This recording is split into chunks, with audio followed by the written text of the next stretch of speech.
tell me a little bit about CMA. Tell me what you're doing, and tell me about Cuba at some point. Absolutely. Yeah, I appreciate you guys being willing to be a part of this. You know, going out and playing an afternoon of golf is a great thing. Have fun with your buddies, but it's also a great opportunity to invest in ministries like CMA. CMA was established about 15 years ago. We are a ministry that trains and equips pastors in the Caribbean Basin. The Caribbean Basin is home to about 50 million people. Wow. And actually about 10 million of those live on the largest island in the Caribbean. That's called Cuba. And God has allowed us to begin doing ministry in Cuba about 3.5 years ago. We had our first graduating class about 1.5 years ago.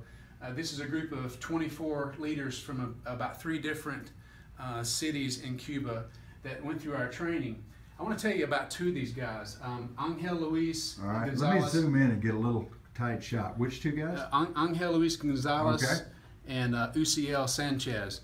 These 2 guys got together and they thought, well, let's take some of our youth leaders through this training, but also let's gather some other leaders throughout Cuba. And so they began taking 31 different leaders.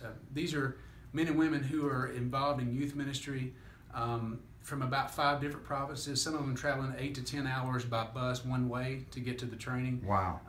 These guys are taking 2 Timothy 2:2 seriously.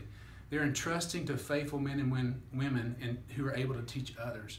And that's really what our ministry is all about. It's not about us just giving them an education for education purposes, but it's about reproducing. It's about getting them to equip their own people in the Word of God. And so that's an opportunity for us to be involved with this tournament. Let me ask a question. You went down, or your team trained in Cuba, trained these 2 guys, and now these guys are reproducing that training. They're out there training men that you 2 didn't, that your team didn't actually reach. Absolutely, yeah. And they did it on their own, and they're doing it on their own. So I love that. We're more of a supportive role now, and so that's just been a great thing for us to see it continue on even without us. So you equip the nationals to do the work of the ministry, and now the nationals are equipping other nationals to do the work. That's right. I love it.